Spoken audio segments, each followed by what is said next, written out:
एक क्वेश्चन आया है, पाइल्स की तकलीफ एनडीएस अपनाने के बाद भी 6 माह से है। 1 महीने से हाइड्रोसिन और हार्निया की तकलीफ शुरू हो गई है, कृपया मार्गदर्शन करें।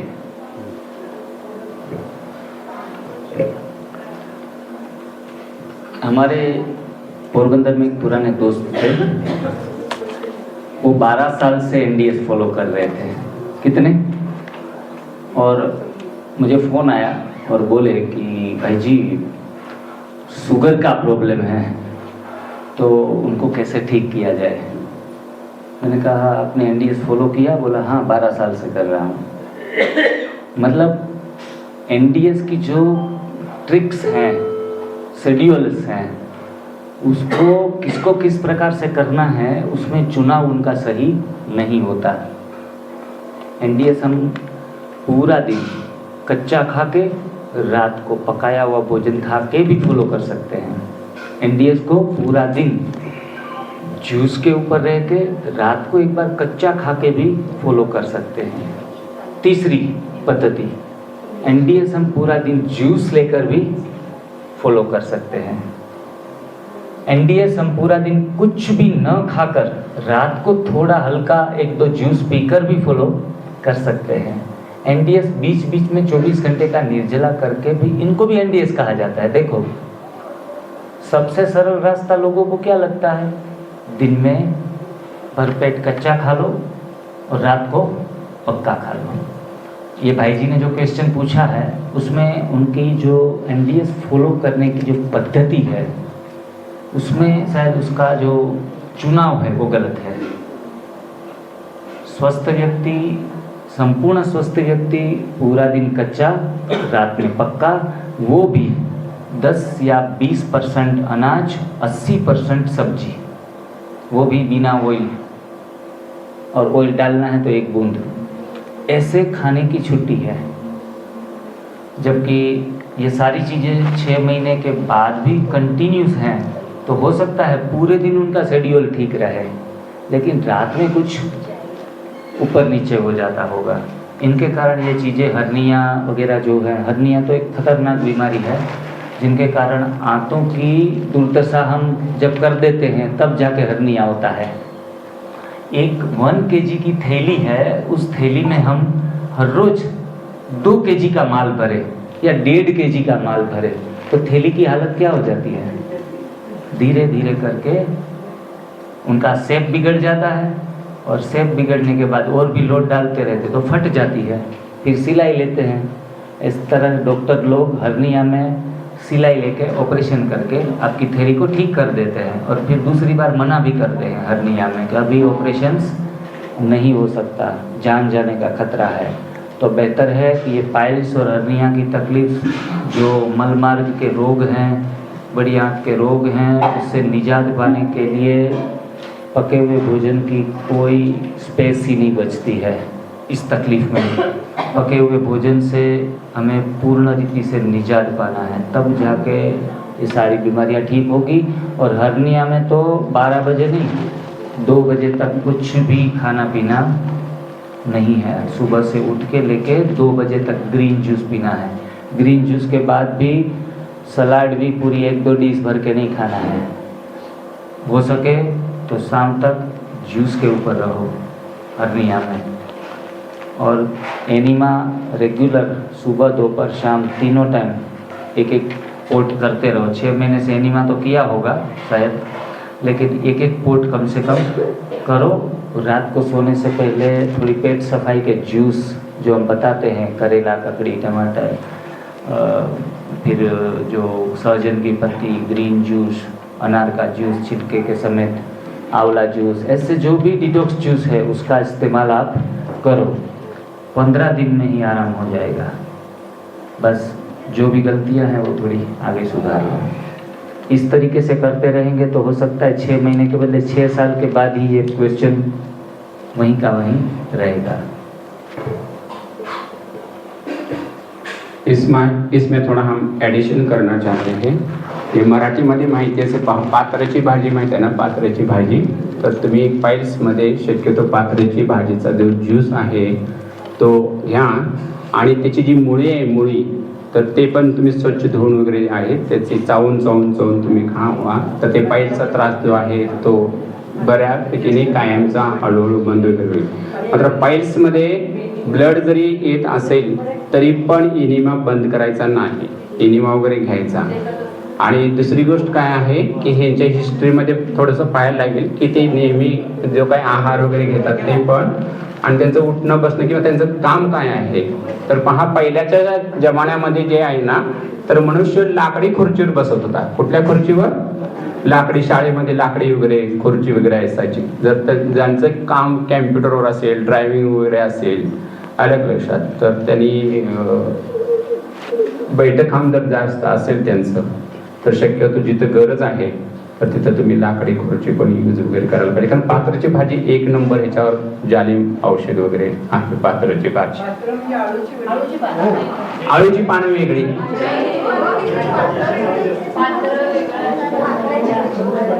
पात्राची भाजी जी ना ती रानामध्ये येते आणि 4-5 पान वगैरे येत असे येतात पहा. नंतर तुरा येऊन त्याला फुलं वगैरे येतात. आपले आजोबा पंजोबा नाना नानी वगैरे ना भाकरी सोबत पण खात होते पहा, रानामध्ये विशेष करून येतात.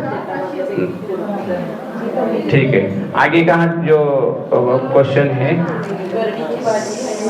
सर आपका 2 दिन का सेक्शन अटेंड किया, बहुत अच्छा लगा. मेरा एक प्रश्न है, मैं 15 साल से मेडिसिन खा रही हूँ. मेरे देवर डॉक्टर है, MBBS है. मुझे hypertension, sugar, BP, hernia, operate kidney का प्रॉब्लम है. 2 साल पहले मुझे डायरिया हुआ, मेरी शुगर लो हो गई, 18 हुई, मैं अनकॉन्शियस हुई, एडमिट करना पड़ा. 15 दिन हॉस्पिटल में थी. तो उसके बाद कभी भी लूज मोशन होते हैं, सुबह ठीक रहती हूँ, शाम को चालू हो जाता है. एनिमा का यूज करूँ क्या, प्लीज बताएं. मल्टी डिसीज केस हैं, काफ़ी सारी दिक्कतें, 3-4 से ज़्यादा, और शुगर भी लो हो जाने के बाद अनकॉन्शियसनेस जब आती है तो और भी परेशान हो जाते हैं. काफ़ी समय तक, लंबे समय तक भी लोग पूरे कोमा कंडीशन में चले जाते हैं. जैसे हम एक शर्ट का बटन शुरुआत का उल्टा देते हैं तो बाद के सारे बटन उल्टे लगना शुरू हो जाते हैं. एक बीमारी आई, एक बीमारी शरीर की आई, एक ऑर्गन थोड़ा सा एफिशिएंसी कम हुई, उनकी मेडिसिन्स चालू की, बाद में ये सारी चेन बनती है. फिर एक के बाद दूसरा, दूसरे के बाद तीसरा, तीसरे के बाद चौथा. और ये हाइपरटेंशन, क्योंकि शरीर बीमार होता है तो शरीर से ही आत्मा जुड़ी हुई है, तो फिर हाइपरटेंशन भी आ जाता है. अभी डायरिया भी बार बार हो रहा है, तो हम तो कहते हैं किसी को डायरिया की बीमारी है और हमारे पास आते हैं तो हम एनीमा देते हैं कि भाई एनीमा ले लो. उल्टा डायरिया होना मतलब डायरिया हो रहा है इसलिए तो आप जिंदा हो, गंदगी जमा नहीं हो रही है, शरीर किसी न किसी तरीके से बाहर निकाल रहा है, इसलिए तो हम सरवाइव कर रहे हैं. अगर डायरिया ही ना हो, शरीर गंद बाहर निकालना बंद कर दे, तब जाके आदमी की जान जाती है. जो डायरिया हो रहा है ठीक है, लेकिन डायरिया में भी एनीमा कर सकते हैं, क्योंकि जब सफाई होती है तो घर में बहनें सफाई करती है, कमरा साफ करती है, दिवाली आती है, तो जो बहन साफ सफाई करती है ना, उनको उनकी बच्ची अगर पानी बाल्टी में भर के लेके आ जाएं तो वो क्या करेंगी, खुश होंगी या नाराज? खुश होंगी.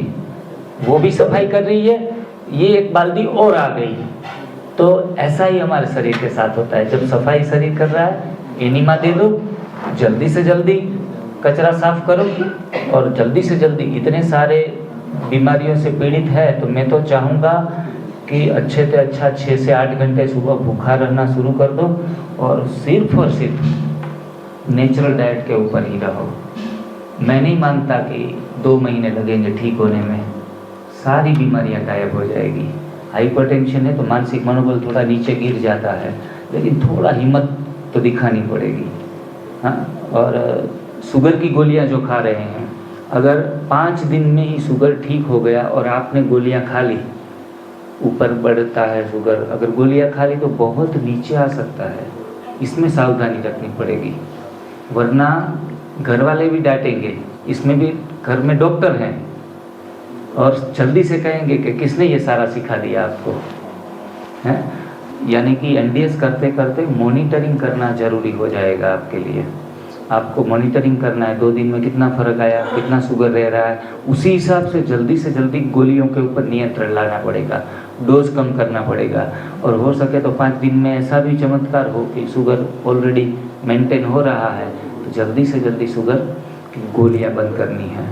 कई बार फास्टिंग के दौरान शुगर पेशेंटों को खास निवेदन है, फास्टिंग के दौरान जिनका भी शुगर ऊपर जा रहा था वो नीचे आना शुरू हो जाता है, उनको थोड़ा चक्कर आना, ऐसी कुछ दिक्कतें वो फेस करने लगते हैं एनडीएस से भी।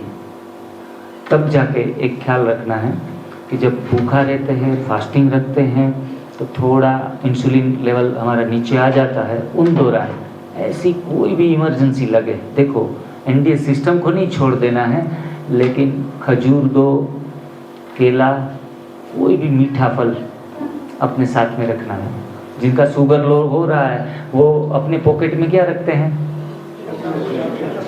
चॉकलेट्स रखते हैं, शुगर की कोई चीज़ रखते हैं जो हमें नुकसान देता है, फिर भी इमरजेंसी में इनका इस्तेमाल कर लेते हैं। लेकिन अब होशियारी ये रखनी है कि आपको अब मीठी चीज़, नेचुरल चीज़ रखनी है। जब आप ठीक हो रहे हैं 15 दिन, महीना, 2 महीना में, उन दौरान जो ऊपर नीचे जब फ्लक्चुएट होता है, शुगर नीचे गया, कुछ भी हुआ, तो आपको नेचुरल मीठी चीज़ें साथ में जोड़ के रखनी है। इसमें 12 बजे तक का राह देखने की ज़रूरत नहीं है। ले लिया, चलो थोड़ा मीठा जाएगा तो अपने आप ही शुगर ऊपर आ जाएगा, ठीक है। इनको मांसाहार का बताएं कि इनको मांसाहार छोड़ना है या कुछ बताएं। कोई हल्की फुल्की बात की है एक आध बार। आगे किसी का ये साधक का प्रश्न है, साइटिका वेरिगेंस, किडनी स्टोन, पाइल्स, क्या सभी के लिए इस एनडीएस पद्धति से क्योर होते हैं? ऐसा एक प्रश्न है। तो हमारे गुरुजी भी बोलते हैं, जो चौहान गुरुजी भी बोलते हैं, ये तो छोड़ो, लेकिन आने वाली कोई भी रोग है, नए डॉक्टर जो है कि एक रोग के लिए कोई ना कोई अलग अलग नाम देते हैं, लेकिन आने वाली भी रोग इस एनडीएस अगर आप फॉलो करते रहेंगे तो वो ठीक होते जाएंगे। इसमें अपने सार में तो ये पक्का करके यहाँ से जाओ कि कम से कम, जैसे हमारे जिग्नेश भाई जी ने बोला है कि एक कम से कम 3 मास तक पहले आप करो। उसमें से क्या क्या चेंज करना है आपको मालूम हो गया ना। तो उसमें से पहले है ना कि चाय और शक्कर, मैदे की चीज़ें, घी, ये सारा बंद करना है। मांसाहार भी बंद करना है आपके। दूध और दूध की बड़ी चीज़ें और ब्रेड बिस्कुट जो है, बेकरी आइटम्स, वो भी सारे बंद करने हैं आपको। और शुगर के बदले आपको घर में गुड़ या गुड़ पाउडर लेनी है। नमक तो जो सफ़ेद नमक है टोटली बंद करना है, इसके बदले आप सेंधा नमक आप ले सकते हैं। बाकी ये जो वेरिगेंस वेन्स है, किडनी स्टोन्स वगैरह है, जैसे ये है ना की जसं मराठीमध्ये म्हटलं जातं 84 लाख योनी आहेत. किती आहेत? 84 लाख योनी आहेत. तर 84 लाख योनीमध्ये जे आहेत ना, तर आपण मानव आहे, बाकीचे जे आहेत ना तर पशु प्राणी वगैरे आहेत. तर त्या पशु प्राणीमध्ये 3 आहेत. एक आहे जलचर, नभचर आणि स्थलचर, म्हणजे आपण हे जमिनीवर राहणारे वगैरे आपण आहे. तर ह्याच्यामध्ये काय आहे की प्रत्येकाचं ते जे आहेत ते शाळेमध्ये गेले नाहीत, शिकले नाहीत, आपण सोडून ते शाळेमध्ये गेले नाही. आता ते सगळेजण काय करतात सांगा बघू? टोटली सगळ्या निसर्गाच्या नियमाचं पालन करतात. अलग लक्षात. आपण आपल्या जीवनामध्ये खडे कधी खातो का? खडे खातो का? नाही खात ना, तरी पण किडनी स्टोन आपल्याला होतो. आणि त्यांची शरीरामध्ये देवाने अशी रचना केलेली आहे, जरी चुकून खडे जरी गेले तर ते डायल्यूट होतात. जसं पक्षी वगैरे आहेत, अनाज धान्य मातीतच पडलेले आहे, खात असताना कळत न कळत मातीचे कण जातात त्यांच्या शरीरामध्ये. कारण त्यांची जी शरीरातली विष्ठा बाहेर येते त्यावेळी पेस्ट बनवून येते. मात्र साधं एक आपले कलिंगडाचं बी जरी आपल्या मुखातून आत गेलं तर ते डायल्यूट आपल्या शरीरात होत नाही. 2-3 दिवसाने जसंच्या तसं बाहेर पडतं. आणि मनुष्य असा एक बुद्धिजीवी प्राणी आहे, बुद्धी आहे, म्हणून तो जे काही देवानं बनवलेलं अन्न आहे तो काय करतो, गरम करतो, उकडतो, तळतो, भाजतो, ह्या सगळ्या गोष्टी प्रोसेस करतो. आणि प्रोसेस केल्यामुळं काय होतात, जे काही तत्व आणि सत्व आहे ते सगळं निघून जातं आणि आपण चोथा खातो. आणि चोथा खाल्ल्यामुळंच हे जे स्टोन वगैरे आहेत ना, आपल्या हार्टचे जे आहेत ब्लॉकेज होतात, किडनीमध्ये वगैरे स्टोन होतात, युरिनमध्ये वगैरे जे आहेत किडनी स्टोन, ते पित्ताशयामध्ये वगैरे जे खडे वगैरे होतात. तर ह्या बऱ्याच काही गोष्टी वगैरे आहेत. कारण ह्या बऱ्याच सगळ्या गोष्टीसाठी महत्त्वाचं जे आहे ते इनिमा जे आहे फर्स्ट आहे. तरी पण आणखीन काही सांगायचं असेल तर जिग्नेश भाई जी साइटिका वगैरे है ना, इसके लिए एंडेस का कुछ बेनिफिट्स जो है उनको बताओ. साइटिका वेरिगोस वेन्स के लिए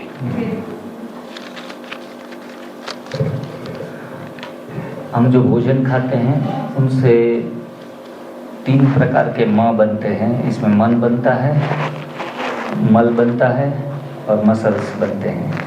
जब मसल्स हमारे वीक हो जाते हैं, उसमें खून बहना कम हो जाता है, ब्लॉकेजेस आ जाते हैं, तब जाके कहते हैं साइटिका हो गया, वेरिकोस वेन्स हो गई. सारी चीज़ों में बस नसों नाड़ियों में पके हुए भोजन के टॉक्सिक जब घूमना शुरू हो जाते हैं तो वहाँ ब्लॉक हमने ही खड़े कर दिए हैं. अब जाके नए ब्लॉक बनाना बंद करेंगे और अच्छे रसदार जूस डालते रहेंगे तो वो जो ब्लॉकेजेस पड़े हैं वो उपवास के माध्यम से, रसाहार के माध्यम से हटते जाएंगे. मतलब बात हमारी बन जाएगी. हो सके तो बीच बीच में रसाहार भी करें जिनके कारण साइटिका जाएं.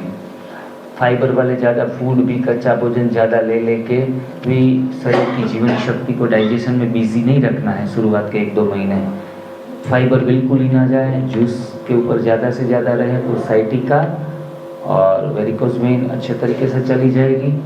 किडनी स्टोन के लिए खास करके हमने जो पालक का जूस और टमाटर का जूस, ये दोनों जूस किडनी स्टोन को जल्दी से जल्दी हटाता है. डॉक्टर बोलते हैं कि पालक मत खाओ, टमाटर मत खाओ.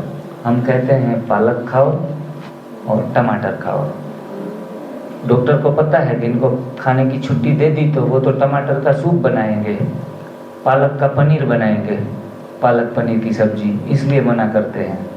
लेकिन वही नेचुरल चीज़ें दवाई का काम करेगी, पकी हुई चीज़ें विष का काम करेगी. तो जितने भी हमारे यहाँ पेशेंट आते हैं जिनको किडनी स्टोन दूर हुआ हो, उन सभी लोगों ने टमाटर का जूस भरपेट पिया, पालक का जूस भरपेट पिया, तो इनसे किडनी स्टोन जल्दी से जल्दी जाएंगे. ठीक है सर, पिछला जो क्वेश्चन था कि पाइल्स में एनिमा लेना चाहिए, पाइल्स में, हाँ, उसका एक आंसर है. और दूसरा, अगर कई लोगों के पाइल्स के ऑपरेशन हो जाते हैं तो उस केस में भी एनिमा लेना चाहिए. हाँ, जिनका पाइल्स में ऑपरेशन हो चुका है, ऑपरेशन के 5-10 दिन 15 दिन जब तक वहाँ रूज नहीं आई तब तक एनिमा नहीं लेना चाहिए. तब तक रेचक जूस पीना है सारे प्रकार के. ऑपरेशन किए हुए 6 महीना हुआ है, 12 महीना हुआ है, तो फिर निसंकोच हम एनिमा का प्रयोग कर सकते हैं. पाइल्स चीज़ क्या है, जब हम पूरी जीवन भर हमने कॉन्स्टिपेटेड फूड खाया, बेकरी प्रोडक्ट्स, डेयरी प्रोडक्ट और पल्सेस एंड ग्रेन्स, इनसे हमारी आंतों को हमने बहुत जोर लगाना पड़ा पेट साफ करने के लिए.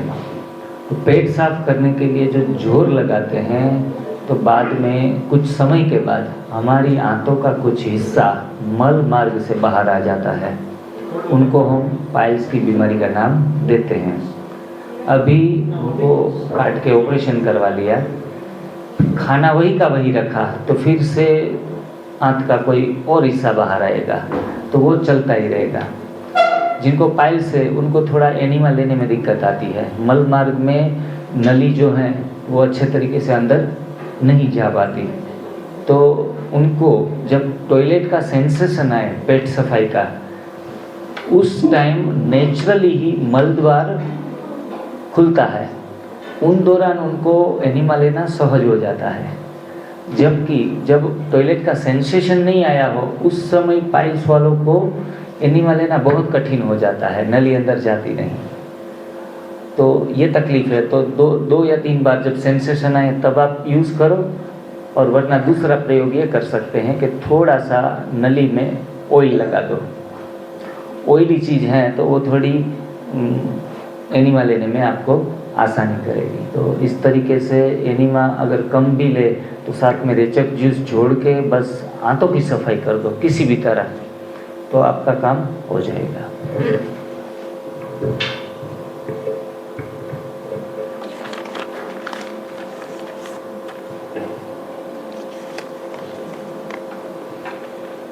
मुझे लगता है ये जो क्वेश्चन है एक माता जी का हो सकता है कि मेरा बेटा अभी 11 साल का है, वो 7 महीने में जन्म था उसका, शारीरिक आयु और मानसिक आयु में फर्क है, 6-7 साल के बच्चे जैसा बिहेव करता है, पढ़ाई में भी बहुत पीछे है, बार बार पढ़ाई में भूल जाता है, स्पेशल स्कूल में डाला है, उसको तो वो नॉर्मल होगा क्या? पढ़ाई में उसके एज में हिसाब से वो कर पाएगा क्या?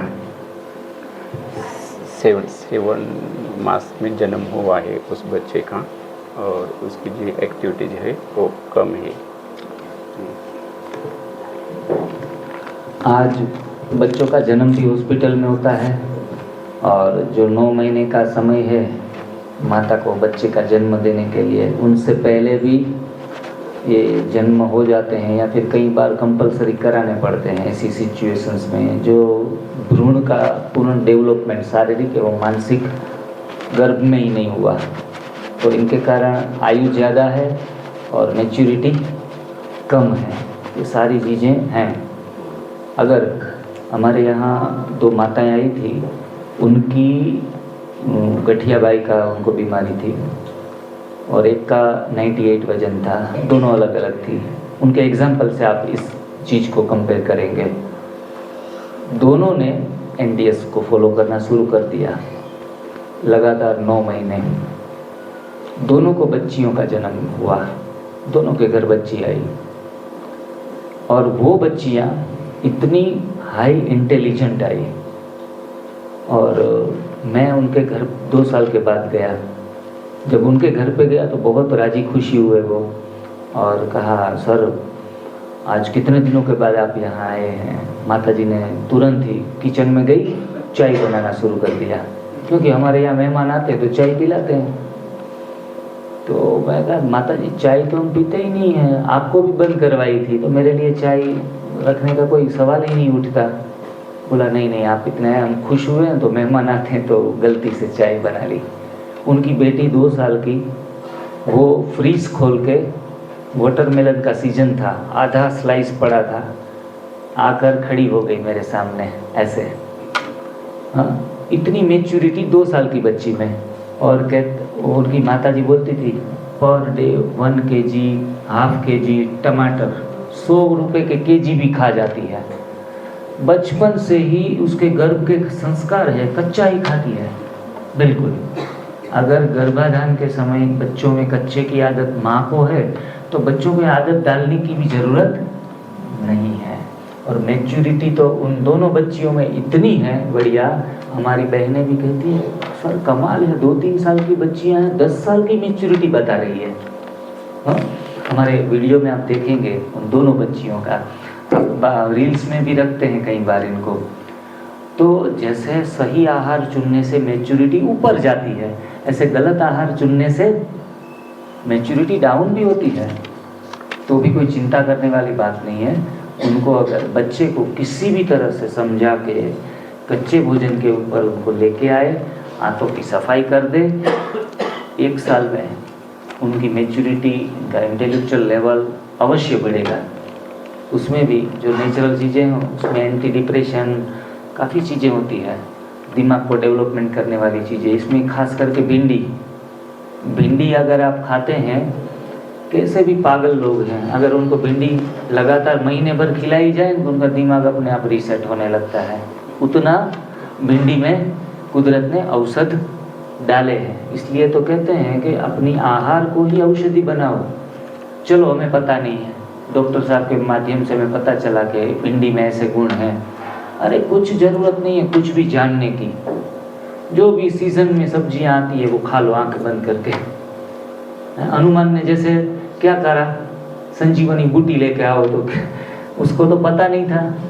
तो हम भी एक्सपर्ट नहीं हैं, तो बाजार में जाओ, मार्केट में जाओ, पूरा पहाड़ लेके आ जाओ, हमारा काम हो जाएगा। तो ऐसे बच्चों के साथ भी हम सही आहार के ऊपर लेके जाएं, और एनीमा भी देना पड़ेगा क्योंकि पुराना कचरा निकालना पड़ेगा।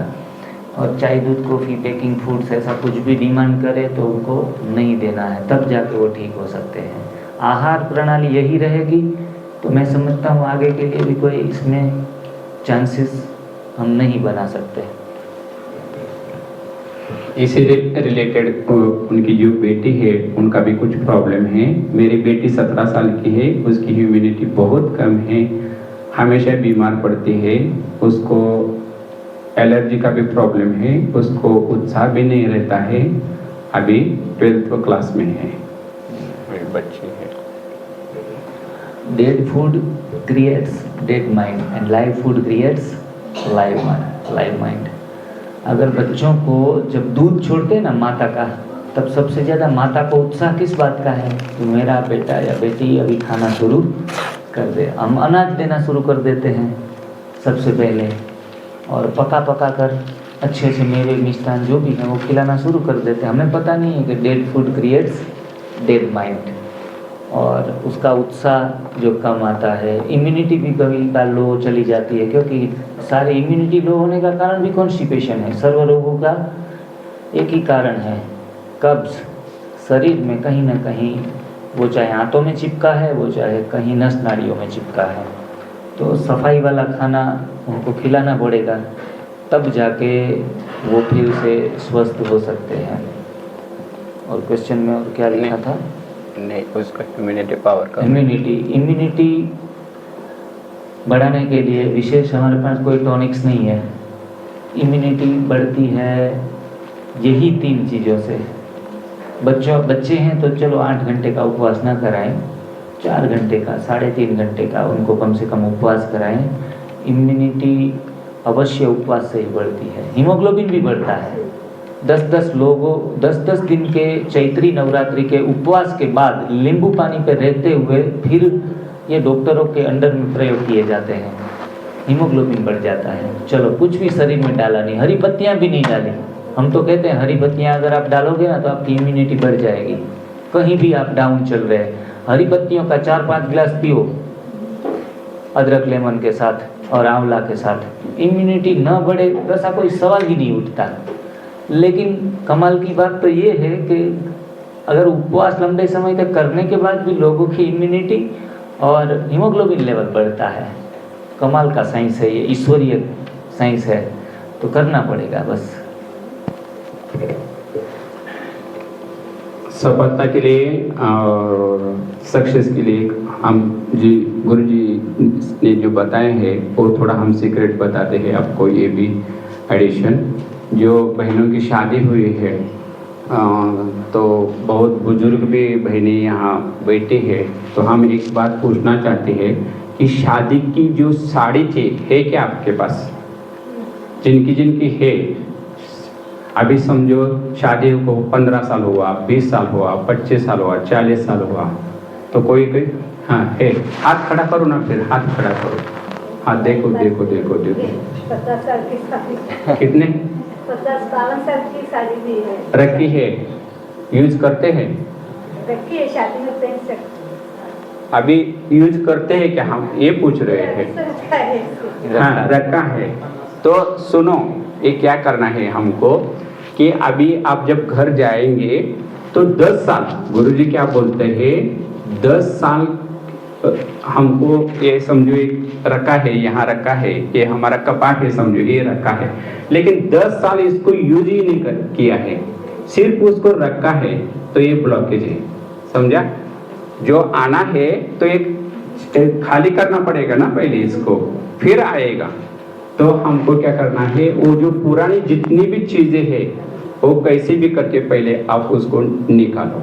और ये जो बहन के एक दोनों को जो प्रॉब्लम है, अगर करते हैं तो ठीक है, मालूम नहीं है हमको, क्योंकि भेजे तो है क्वेश्चंस दो, और दोनों में भी लास्ट में यही है, होगा या नहीं होगा, माना डाउट है, अपने ही बच्चे के ऊपर थोड़ा सा डाउट है और निगेटिविटी भी है।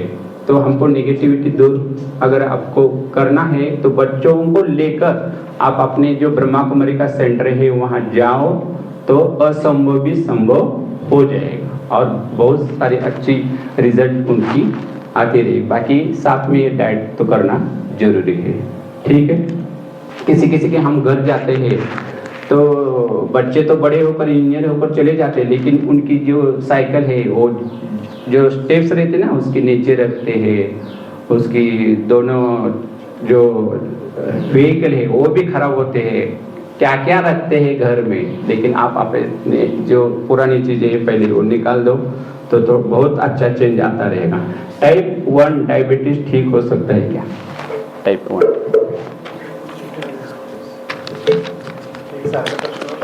हाँ वही कर, हाँ वो बार बार वही प्रश्न। टाइप 1 डायबिटीज भी ठीक हो सकता है, everything is possible in NDS. जबकि टाइप 2 में थोड़ा इजी रिजल्ट आता है, फास्ट रिजल्ट आता है, टाइप 1 में थोड़ी मेहनत लगानी पड़ती है। भाई जी ने, उत्तम भाई ने एक सुंदर बात बताई दशांश की, कि हम जो कमाते हैं हमारे पास जो बचा है, बचे सो बटे, ये सिद्धांत है। जीवन में कुछ भी जमा होकर पड़ा है वो सारी चीज़ों को बांटने की कला हम सीखते हैं, तो इनसे काफ़ी सारे हॉर्मोन्स बैलेंस अपने आप शरीर में होते हैं। देखो, देने से हॉर्मोन्स, हमारे अच्छे अच्छे हॉर्मोन्स बनना शुरू हो जाते हैं। एक तो पहली बात, हॉर्मोन देने से तुरंत ही खुशी मिलती है, ये तो आप सभी ने अनुभव किया है कि किसी के पीछे आप दो ना तो तुरंत ही सामने वाला तो खुश हो ना हो, देने वाला खुश हो जाएगा। तो ये भी स्पिरिचुअल साइंस के साथ हमें जुड़ना पड़ेगा। चैलेंजेस है टाइप 1 डायबिटीज़ में, लेकिन सेवा, सुमिरन, मेडिटेशन से काफ़ी सारी यूनिवर्सल एनर्जियाँ हमारे ऑर्गन को फिर से रीजनरेट कर देती हैं। टाइप 2 में थोड़ा इंसुलिन या शुगर लेवल अपने आप ही पेनक्रियाज एक्टिव हो जाता है और तुरंत ही बात बनना शुरू हो जाती है। इसमें जो कहते हैं बीटा सेल्स वगैरह बनना ही बंद हो जाता है टाइप 1 में। तो इनको फिर से ट्रिगर करने के लिए बहुत मेहनत लगानी पड़ती है।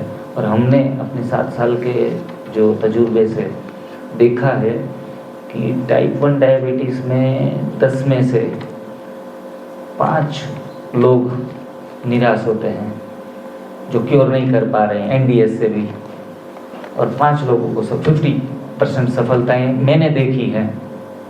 और हो सकता है इनके पीछे का रीज़न ये हो कि वो तप, सेवा और सुमिरन, इनका तीनों का बैलेंस शायद ना कर पाए। 10 में से 50% कर पाते हैं तो उनको परिणाम मिल जाता है, और जो असंभव चीज़ भी संभव हो जाती है। डॉक्टर लोग तो कहते हैं कि टाइप 1 में कोई चांस नहीं है, उसमें बस दवाइयाँ खाओ, मौज करो। लेकिन मैंने काफ़ी सारे, एक बच्चा आया था मेरा टाइप 1 डायबिटीज़, 10वीं कक्षा में पढ़ता था, और तुरंत ही 1 महीने में पूरा 15-20 केजी का बक्सा जो दफ्तर लेके स्कूल पे जाता था, उनका वजन भी उनसे उठा नहीं जा रहा था। 3 बार, एक लौता बेटा, उनके पिताजी उनको खाना अच्छे तरीके से खिलाते थे, एक लौता है, उनको तो खिलाएंगे पिलाएंगे। मैंने कहा खाना पीना बंद करो, बोला एक ही है, कैसे खाना पीना बंद करें। मैंने कहा जस्ट ट्राई करो 15 दिन के लिए। फिर बाद में वो 10वीं कक्षा में 15 के बदले 20 केजी का सामान भी उठा के जाएगा, खुशी खुशी वापस दौड़ के आएगा, कोई भी बीच में होल्ड करने की भी ज़रूरत नहीं। इतना सुंदर परिणाम मिला उनको, वीडियो भी बनाया हमने, ये तो कमाल हो गया। पहला केस था मेरा टाइप 1 डायबिटीज़ का। हमारे यहाँ से ग्रीन जूस पाउडर लेके गए, एनिमा पोर्ट लेके गए, दूसरे कुछ कमजोरी ना आए इनके लिए हमने एक आध दो सप्लीमेंट्स उनको दिए थे शुरुआत में, क्योंकि एक लौता बेटा था तो फिर उनको लगा कमजोरी नहीं आनी चाहिए, तो हम ऑर्गेनिक न्यूट्रिशंस कुछ एक दो दे देते हैं, उनकी साइकोलॉजी भी शांत रहे। बाद में जो भी बिल बना था 3-4 हज़ार का, इसमें से कहा भाई जी पैसे नहीं है अभी फ़िलहाल। मैंने कहा कोई बात नहीं, 15 दिन के बाद दे दो पैसे। और फिर भाई ने जो भी बचे थे पैसे उसमें से 100 रुपये भी नहीं भिजवाए। देखो हमें तो कोई फ़र्क ही नहीं पड़ा, 2-3 हज़ार का कोई कहाँ से पेमेंट नहीं आता है तो हमारा काम तो रुकेगा नहीं, लेकिन बेईमानी उसने की। मुझे बहुत दया आई, ये नीति से कभी हम ठीक नहीं हो सकते। जहाँ से हम 1 महीने में परिणाम मिला है वहाँ भी चीटिंग कर रहे हैं। देखो उसने ऐसे भेजे ही नहीं, और 3 या 4 महीने के बाद फिर फ़ोन आया, भाई जी फिर से वही हालत में फंस गए हैं। बहने जी फिर से क्यों आया? मैंने कहा बेईमानी है ना, वो तो आपको फिर से वहाँ लेके जाएगी। खुद के साथ बेईमानी करो या फिर औरों के साथ बेईमानी करो, तो ये चीज़ें भी ध्यान रखने वाली होती है। फिर उसने वहाँ से, उस गांव से काफ़ी सारे डायबिटीज़ पेशेंट थे टाइप 2 वाले, वो यहाँ आना चाहते थे इन बच्चे का रिजल्ट देख के। देखो, और उसको पूछते थे कि भाई कैसा रिजल्ट है, तो वो भाई नेगेटिविटी फैलाने लगा। नहीं वहाँ मत जाओ, वहाँ 1500-2000 का खर्चा हो जाएगा, और वहाँ जाने से देखो मेरा बेटा भी फिर से वही हालत में है, कोई फ़ायदा होने वाली बात नहीं है। उल्टा खुद को भी बीमार कर लिया, और जो भी बीमारी में ठीक होने वाले थे उन सभी को रोक लिया। उस गांव से फिर एक बंदा नहीं आया। खुद की गलती भुगतान पूरे सोसाइटी को भुगत रहे हैं। तो सब चीज़ों का ध्यान रख के इसमें बस करना है, परिणाम मिलने की पूरी संभावना है। गारंटी वाली बात मैं नहीं करता, इसलिए because we are messenger of God, we are not God, हम भगवान नहीं है।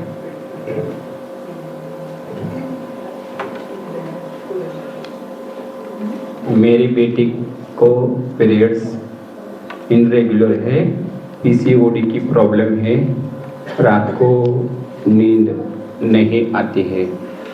तो हमने एक बहन का अनुभव गुजरात में सुना था, उसमें उनको कैंसर हुआ था, लेकिन वो मोमेडियन लेडी थी।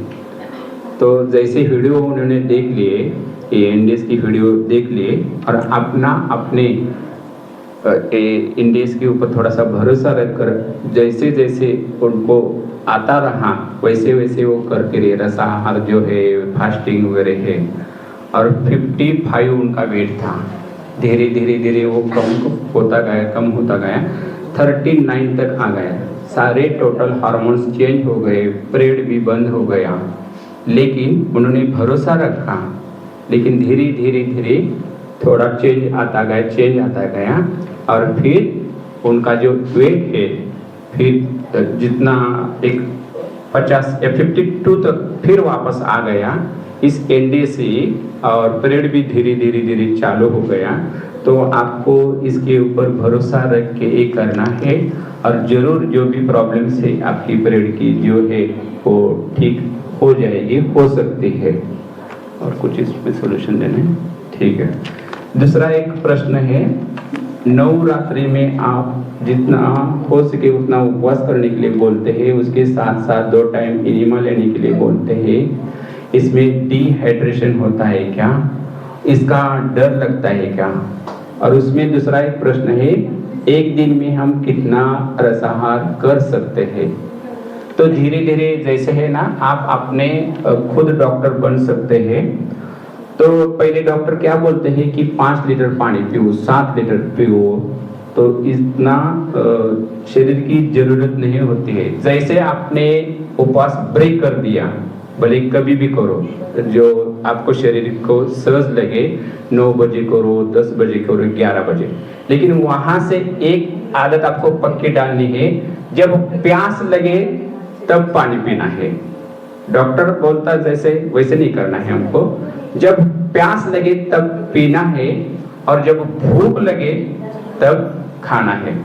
कि शुगर पेशेंट के लिए क्या बोलते हैं कि 9 बजे आपको ये करना ही है। 9 के बाद जो समझे हमने नाश्ता किया, गोलियां भी खाई, फिर डॉक्टर बोलेंगे कि 12 बजे ये आपको करना है, फिर 2 बजे एक करना है, 4 बजे ये करना है, 6 बजे ये करना है। लेकिन हम जरा भी ये नहीं सोचते हैं कि सुबह का जो नाश्ता किया है वो डाइजेस्ट हुआ है या नहीं हुआ है। फिर क्या करते हैं, 12 बजे डाल देते हैं, फिर वो पचा है नहीं पचा है वो नहीं देखते। 2 बजे जैसा शेड्यूल उन्होंने बनाकर दिया है वैसे भरण करते रहते हैं, लेकिन ये सारा थोड़ा सा गलत हो जाता है। तो पचाने में भी शरीर को एनर्जी लगती है और निकालने में भी शरीर को एनर्जी लगती है। तो हमको ये प्रकृति को देखना है।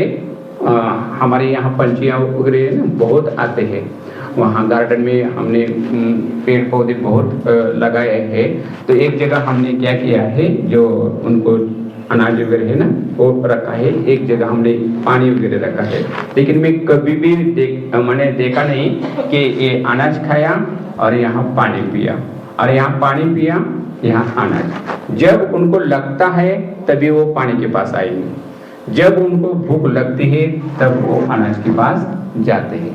तो हमको ये रूल थोड़ा फॉलो करना है और खुद आप डॉक्टर बन जाएंगे तो फिर जो भी सारी परेशानियां वो खत्म हो जाएगी। फिर कुछ ये डिहाइड्रेशन का कुछ थोड़ा सा है, आप ऐड करो। समर हो या मानसून हो या विंटर हो, अगर आप एनिमा लेकर उपवास करते हैं तो फिर डिहाइड्रेशन का कोई खतरा नहीं है। सीधा उपवास करते हो, एनिमा लेने की ज़रूरत नहीं समझते हो, तब जाकर आपको डिहाइड्रेट बॉडी हो सकता है। उसमें भी उपवास के दौरान ज़्यादा श्रम कर लेते हो, पसीना बहा लेते हो और एनिमा नहीं किया है तो डिहाइड्रेशन का शिकार हो सकते हैं। बहुत कम एनिमा किया हो, मतलब 200 ml सुबह कर लिया, 200 ml शाम को कर लिया, तो भी डिहाइड्रेशन हो सकता है। कम से कम 3 लीटर सुबह को कर लो, 3 लीटर शाम को कर लो। और जब नवरात्रि, जब 9 दिन के लिए उपवास रखते हैं, साल में 4 बार नवरात्रि आती है, वो चैत्री नवरात्रि हो, आशो नवरात्रि हो, फिर दूसरी दसरे के टाइम भी आती है। हाँ, तो उसी चारों नवरात्रि के दौरान हमें अवश्य फलाहार करना है या फिर नींबू पानी के ऊपर रहना है। पूरे साल भर में 4 नवरात्र कर लेते हैं तो हमारी सेहत के लिए बहुत अच्छे हैं। लेकिन गलती ये नहीं करनी है कि विदाउट एनिमा नवरात्र नहीं करने हैं। 3-3 लीटर सुबह, दोपहर, शाम 3-3 टाइम पानी लेते रहो। मतलब पूरा बॉडी जो आते हैं वो पानी को सोख लेती है। ज़रूरत जिनको है, मानो कि 200 ml पानी की ज़रूरत है, हमने 3 लीटर पानी डाल दिया अंदर, इनपुट किया, आउटपुट आएगा 2 लीटर 800 ग्राम। पूरा नहीं आता, input not equal to output. जो शरीर की ज़रूरत है वो आते सोख लेती है। तो इस प्रकार से शरीर को जहाँ भी पानी की ज़रूरत है वो ले लेगा। इन दौरान हम रसाहार करते हैं, तो रसाहार भी क्या है, पानी तो है, ककड़ी में जो पानी निकलता है, कोकोनट वाटर से पानी है, वो सारी चीज़ें नेचुरल वाटर है, तो भी कोई चांसेस नहीं है। जिनका डायलिसिस चल रहा है उन्हें क्या करना चाहिए और रोज़ाना एनिमा लेने से शरीर को आदत लग सकती है क्या? आदत है एनिमा, रोज जो एनिमा लेते हैं उनको आदत लग सकती है क्या? मैं फ़िलहाल 7 साल से एनिमा का ज़रूरत पड़ने पर यूज़ कर लेता हूँ। और कई बार ट्रैवलिंग में रहते हैं, 2-2 दिन लगातार ट्रेन में रात बितानी पड़ती है, तो मुझे याद नहीं आता कि आज मेरे को एनिमा करना है। मतलब आदत लगने का कोई सवाल नहीं है। फिर दूसरी बात, ज़रूरत पड़ सकती है। देखो, मैंने आज भरपेट 2 प्लेट सलाद खा लिया, उसमें तो फाइबर है, हाथों में तो कहीं ना कहीं फंस रहा है, तो जल्दी से निकल जाएं तो हम हल्के हो जाएं। तो मैं 200 ml एनिमा यूज़ करता हूँ। मैंने यहाँ 2 एनिमा रखे थे, यहाँ टेबल के ऊपर, आपने कोई देखे होंगे। एक बड़ा वाला था, एक छोटा वाला था। इसमें 200 ml पानी भरता है। मैं अपने आप साथ अभी वो रखता हूँ, छोटा वाला, ईजी टू यूज़, बैग में भी कम जगह रोकता है। तो मैं उस एनिमा का प्रयोग 200 ml पानी का कर लेता हूँ, सुबह को, ज़रूरत पड़े तो शाम को। तो आदत लगने का सवाल नहीं है। दूसरी बात है, चलो समझा, आदत लग गई, रात को पूरी पकोड़े खाते हैं लोग, एक टाइम अच्छे तरीके से खाना, और ज़िंदगी भर एनिमा यूज़ करते रहते हैं, आवश्यकता ही रहती है एनिमा की, तो एनिमा के कोई नुकसान नहीं है अगर आदत पड़ भी जाती है तो। हमें सुबह अमृत वेला करने की आदत पड़ गई, मुरली सुनने की आदत पड़ गई। आज मुझे हयाती बहन को बोला, दीदी आ गई मुरली सुनाने के लिए, बोला कब से, 15 मिनट हो गई, 20 मिनट हो गई, मुरली सुना रही है। मैं वहाँ गया तो 3 पेज तो ख़त्म कर चुकी थी। तो मुझे एक आदत है मुरली सुनने की, तो मेरे को थोड़ा सा अंदर से मज़ा नहीं आया आज के दिन, शुरुआत पूरी मुरली में सुन नहीं पाया आज। फिर भी मैं जल्दी से गया, धारणा के लिए सार सुना, वरदान स्लोगन सुन लिए, और दीदी को रिक्वेस्ट की कि थोड़ा आगे का मुख्य सार और प्रश्न उत्तर सुना दो, कम से कम एसेंस मैं मुरली का सुन लूँ। तो जब नहीं सुनता हूँ, अच्छा नहीं महसूस होता। तो अच्छी आदतें हमारे लिए अच्छे परिणाम लेके आती है। तो एनीमा एक अच्छी आदत है, पढ़ भी जाए तो डरने की बात नहीं है। अभी डायलिसिस जिनका शुरू है, कौन है वो भाई, यहाँ आए हैं कोई अपने, ठीक है जी। तो डायलिसिस में क्या कर सकते हैं? पहली बात, अभी मैं सिरसा में चौहान सर से मिला, चौहान सर को मैंने ये बात बताई कि सर जी डायलिसिस वाले क्या करें, हमारे यहाँ आना तो चाहते हैं लेकिन 2 दिन में डायलिसिस करवाना पड़ता है, और हमारे पोरबंदर में डायलिसिस की फैसिलिटीज़ नहीं है, तो इस पेशेंट को कैसे हैंडल करें? बोला डायलिसिस की कोई ज़रूरत ही नहीं है, ये बिल्कुल ही गलत दिशा का प्रयास है। सर्वाइव करने के लिए मशीन से खून को फिल्टर करते रहते हैं, 3 बार सप्ताह में करते हैं, वो 2 दिन में फिर आ जाते हैं, डोज बढ़ता जाता है। अगर आप डायलिसिस, आप डॉक्टर के पास जाओ और पूछो कि साहब डायलिसिस करवा ले, लेकिन कितने समय तक, तो क्या बोलेगा? हमेशा के लिए। बोलता है डोज कम होगा तो क्या बोलेगा? डोज बढ़ेगा। फिर जिंदा लाश होकर डायलिसिस करवाते रहो। इनके बदले एक प्रयास क्यों न जोड़ दिया जाए कि नेचर के साथ जुड़कर, उपवास करके, अच्छे अच्छे जूस पी के, बिल्कुल पकाया हुआ छोड़ के, 25 क्रिएटिन वाले भी लोग ठीक हुए हैं।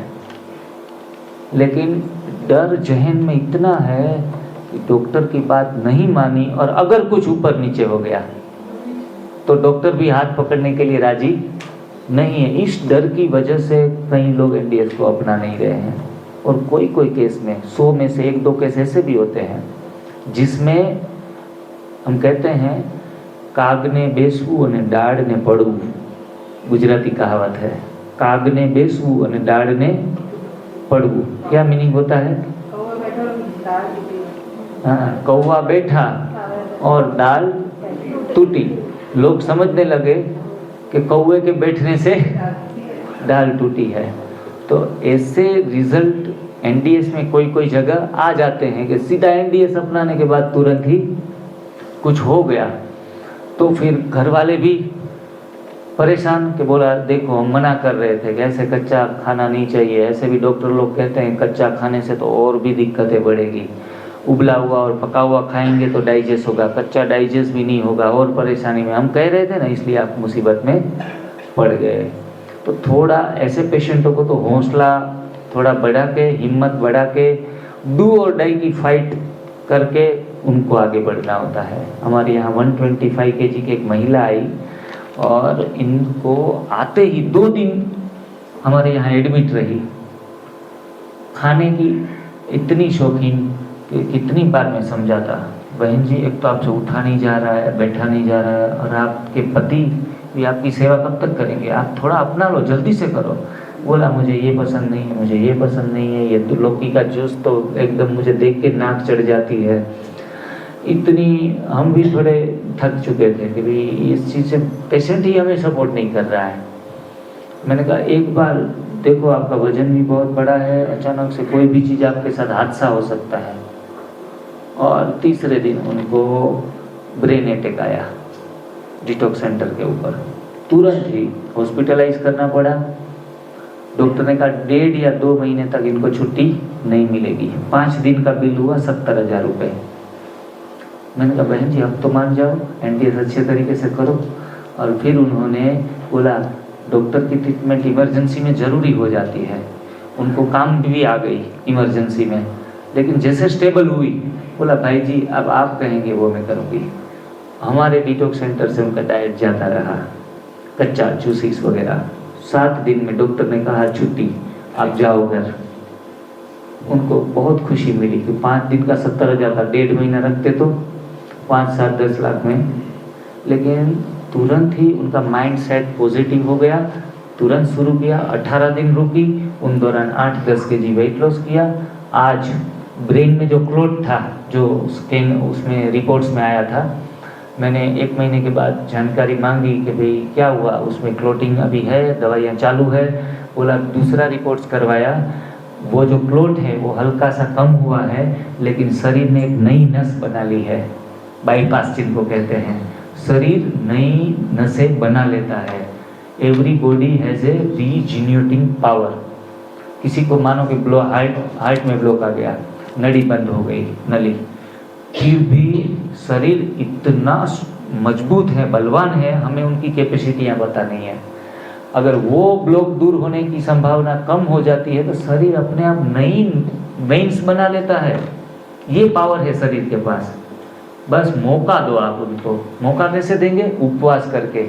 रिपेयर मेंटेनेंस का टाइम उपवास के दौरान शरीर के पास होता है, जबकि स्वाहा स्वाहा करते रहते हैं। कोई कोई तो जब पके हुए भोजन से कच्चे पर जाते हैं ना, तो जैसे उसके ऊपर आफत आ गई, और कच्चा भोजन भी उठते ही खाते रहते हैं, कहीं मैं मर ना जाऊं, बस यही चिंता लगी रहती है। और पूरा दिन, एक कैंसर पेशेंट पिताजी थे तो उनके बेटे ने इतना जूस पिलाया, इतना जूस पिलाया, लगा ही रहा जूस पिला।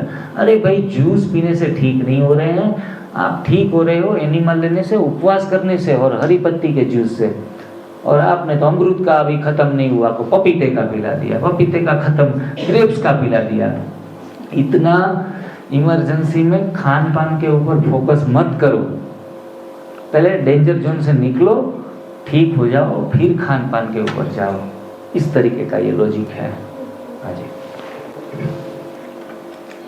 भाई जी ने जैसे अभी बताया, इसी रिलेटेड से ये क्वेश्चन है। मेरा प्रश्न यह है कि अगर किसी को कोई रोग पहले से है और उनको कोई ऑर्गन्स खराब हुए हैं, तो वो इनिमा या फल ग्रहण करने से पहले जैसे ठीक होता है क्या? बिल्कुल। तो बिल्कुल एक तो ठीक हो जाता है, लेकिन आपको जैसे है ना, हम बोलते हैं कि ट्रैवलिंग के लिए 4 व्हीलर जैसे या कोई भी गाड़ी है, तो आप पहले से ही चेक करके, ज़्यादा लंबा ट्रैवलिंग करना है तो आप सारा जो है मेंटेनेंस जो है देख कर वो लेके आते हैं।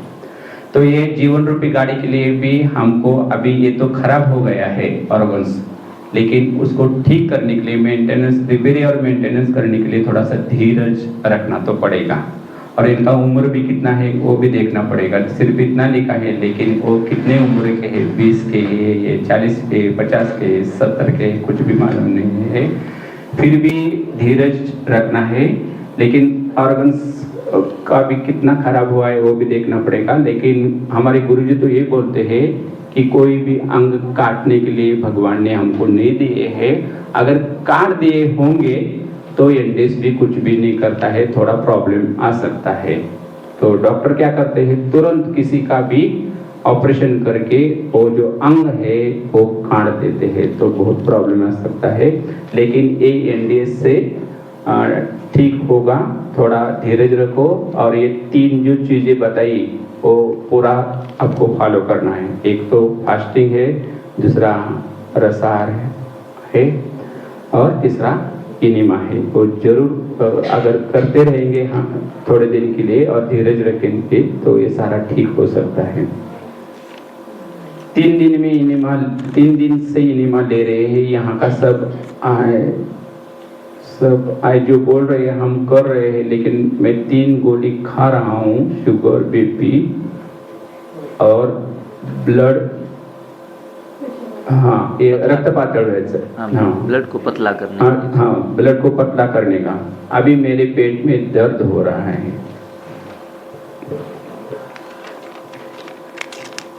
एनडीएस से फॉलो शुरू करते हैं तब सिर दर्द, पेट दर्द, बाल झड़ना, फीवर आना, फोड़े फुंसी होना, स्किन इचिंग होना, यूरिन गाढ़ा होना, दस्त लगना, एक पेट दुखने का लक्षण नहीं, दूसरे 10-12 लक्षण आ सकते हैं। कोई अनजान चीज भी कोई रोग उपचार में आ सकती है, तो कोई निश्चिंत होना है, कुछ आपके साथ नया नहीं हो रहा है। बस आपको ये ध्यान रखना है, पेट दर्द होता है तो एक पॉट और एनिमा ले लो।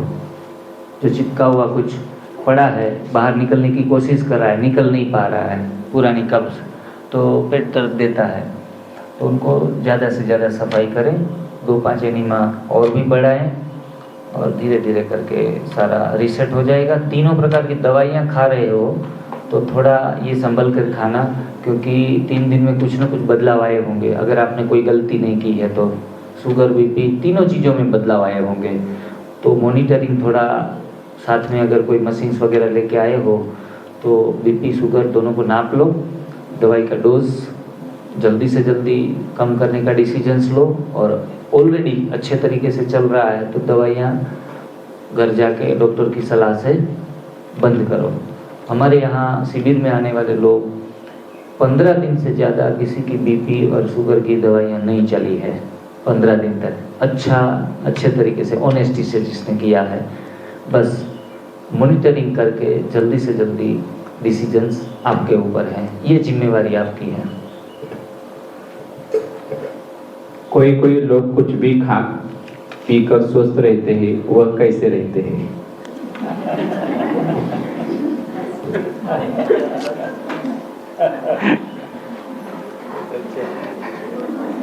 बहुत नंबर 1 क्वेश्चन है ये। हमारे शिविर में लोग आते हैं ना, तो कई बार कहते हैं कि भाई हम तो खाते पीते और मस्त मौलाना है। एक भाई अनुभव सुनाने के लिए स्टेज पे चढ़ गया और बोलने लगा, दोस्तों आज मैं सब कुछ खा रहा हूँ, सब कुछ पी रहा हूँ, सब खाने की छुट्टी है, लेकिन खुशी गायब ना होने पाए। देखो मैं कितना खुश हूँ, हा हा हा हा, ऐसे हंसने लगा। खुशी जाएगी तो बीमारी आएगी। अगर अच्छा भोजन खाएंगे, दुखी रहेंगे तो भी बीमारी आएगी। अच्छा भोजन खाते खाते दुखी रहेंगे तो भी बीमारी आएगी। इसलिए ज़्यादा खान पान के विषय में मत सोचो। मैंने कहा ऐसा अनुभव तो पहली बार सुना। लेकिन उनके पीछे का ये लॉजिक है, लोग नॉनवेज खा रहे हैं, गलत पैकिंग फूड, ड्रिंक, सब कुछ ले रहे हैं। हो सकता है उनके ऑर्गन अभी फ़िलहाल अच्छे हैं। कल मैंने एग्जाम्पल दिया था, अच्छी गाड़ी है, नई गाड़ी है, इंजन नए हैं, तो गाड़ी रफ रोड पे भी अच्छी चलेगी। इनका मतलब ये नहीं कि इनको रफ रोड पे चलाई जाए आजीवन, क्योंकि ऐसी गलती बार बार करते रहेंगे तो आज नहीं तो कल आप बीमारी के भोग बन सकते हैं। आज वर्तमान में देख के अपने आप को पूरा आज़ाद नहीं कर लेना। अगर हम तो कुछ खाते पीते भी बहुत खुशहाल है। नॉन वेज नहीं, जो वेजिटेरियन है बीमार है, नॉन वेजिटेरियन बीमार नहीं है। तो कहते हैं, देखो लोग तो कहते हैं नॉन वेजिटेरियन वाले तो और भी बीमार हो जाते हैं। ऐसे अपवाद आप समाज में देखेंगे तब आप अंदर से मिसगाइड होंगे। लेकिन जो कर्म हम पाप कर्म करते हैं, तो आज तो समाज में ऐसे भी लोग हैं जो पाप कर्म करते हैं, चीटिंग करते हैं, भ्रष्टाचार करते हैं, फिर भी महलों में रहते हैं, फिर भी गाड़ियाँ, सब कुछ फैसिलिटीज भोगते हैं। तो उनका मतलब ये है पाप कर्म किए जाएं। कुछ पुराने अच्छे कर्म हैं जिनका फल वो भोग रहे हैं। जैसे गेहूँ की कोठियाँ आती थी, उसमें नीचे गेहूँ भरे जाते थे और ऊपर वो उनका जो कचरा है वो भरा जाता था। नीचे नल रखा जाता था, ऊपर कचरा भरा है और नीचे से आप नल खोलो, गेहूँ आएंगे नीचे से। तो हम समझते अरे कचरा ऊपर डाला है, गेहूँ कैसे आ रहे हैं? लेकिन उसके तले के हिस्से में हमने गेहूँ भरे हैं। तो जब तक भरे रहेंगे, वो कर्मों का बीज पड़ा है, तब तक गेहूँ निकलते रहेंगे। जैसे ही कचरा आ गया नीचे और फिर पता चला कि थोड़ी तकलीफें आने लगी, फिर ऊपर से गेहूँ भरने लगेंगे हम। तब भी कुछ समय के लिए गेहूं भरने के बावजूद भी कचरा आएगा, तब हम समझ ले देखो कर्म तो अच्छे कर रहे हैं फिर भी दुखी है, फिर भी कचरा बाहर आ रहा है। तो ये लॉजिक समझना है, अलर्ट रहना है। एक नई बात ये भी आपको बताऊंगा कि एक व्यक्ति है जो गेहूं की रोटियां जम के खा रहा है, एक व्यक्ति है जो एक ही रोटी खा रहा है। एक रोटी खाने वाला बीमार है, 10 रोटी खाने वाला बीमार नहीं है। उनकी जीवन शैली को थोड़ा देख लो। 10 रोटी खाने वाला पूरा दिन आर्थिक फिजिकली शारीरिक श्रम करता रहता है पूरे दिन, इतने जो टॉक्सिक जो भी बन रहे हैं वो बहा रहा है पसीने के माध्यम से, इतनी बार उठक बैठक कर रहा है कि वो चिपकन जो है गेहूं की वो आंतों में ठहरती ही नहीं है, टॉयलेट के माध्यम से यूरिन के माध्यम से निकल जा रही है। तो इनसे वो बीमारियों से बच गया। और एक रोटी खाने वाला एसी ऑफिस में बैठा है, मेंटल वर्क कर रहा है, शारीरिक कोई श्रम नहीं रहे, तो एक रोटी ही 10 रोटी पे भारी पड़ जाती है। तो कुछ साइंस ऐसे भी काम करता है। तो इनका मतलब उनको 10 रोटी खाने की छुट्टी दी जाए, वो तो उनके लिए उनको इतना श्रम करना पड़ता है, तब जाके वो टॉक्सिक निकल रहा है, तब जाके वो बचा है। और वो इतना श्रम करता है, उनकी जीवनी शक्ति इनसे ज़्यादा है, अच्छी है। तो जीवनी शक्ति है वो नीचे आती है तो रोग आता है, जीवनी शक्ति बढ़ जाती है तो रोग नहीं आता। नॉन वेज खाने वाले कोई हैं जिनकी जीवनी शक्ति उसी समय बहुत बड़ी हुई है, चेतना शक्ति, तो नॉन वेज खाते खाते भी वो फिलहाल बीमार नहीं है। और हम सलाद खाते खाते भी बीमार है, क्योंकि इतनी जीवनी शक्ति हमारी डाउन है। तो ये साइंस थोड़ा काम करता है। और जीवनी शक्ति हमेशा बढ़ाओ, खान पान का विषय भी सोचो, लेकिन जीवनी शक्ति को बढ़ाने में आप काम करो। अगर स्वस्थ रहना है तो जीवनी शक्ति अच्छी नींद से बढ़ती है, आराम करने से। जीवनी शक्ति मेडिटेशन करने से बढ़ती है। तो 2 चीज़ें जीवन में सम्मिलित करो, जल्दी से जल्दी अच्छे और स्वस्थ हो जाएंगे। स्वस्थ रहने के लिए कई भाई बहनें ज़्यादा सोचते भी रहते हैं, लेकिन हमने एक जगह ऐसे भी देखा कि एक भिखारी था, मैंने 2-3 बार तो उसको देखा ही। वो हर रोज़ कहाँ से भी भीख मांग कर खाता था, लेकिन वो हर रोज़ जो नाली है ना, गटर बोलते हैं, उसका पानी पीता है, उसका पानी पीता है। और हम क्या करते हैं, किसका पानी पीते हैं? हम सोचते हैं बिस्लरी का ही पानी चाहिए, जहाँ भी जाएंगे यही पानी चाहिए। तो मेरा भी एक थोड़ा सा मैं 1 मिनट में अनुभव सुनाता हूँ।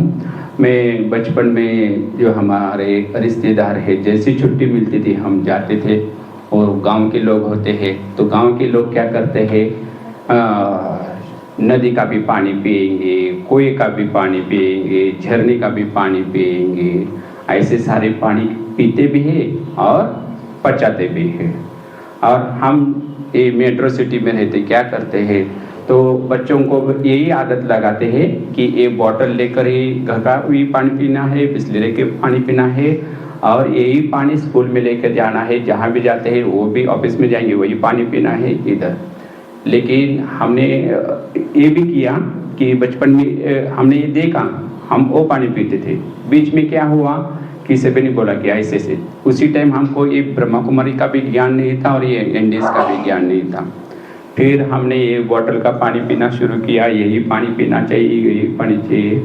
फिर अभी हम 2 साल से मैं ये थोड़ा अनुभव कर रहा हूँ, अपना एक्सपीरियंस अपने शरीर के ऊपर कर रहा हूँ। मैंने वो बिस्लरी का इसका उसका छोड़ दिया, क्योंकि हमको बहुत जगह ट्रैवलिंग करना पड़ता है, कंटिन्यू करना पड़ता है, बहुत जगह जाना ही पड़ता है।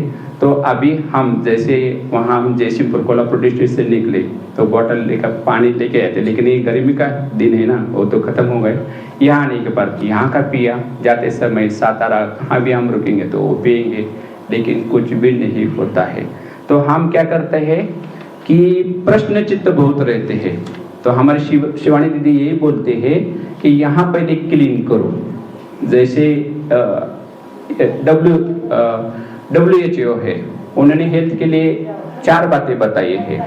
तो एक होता है हमारा फिजिकल हेल्थ, दूसरा होता है मेंटल हेल्थ, तीसरा होता है सोशल हेल्थ, और चौथा होता है स्पिरिचुअल हेल्थ।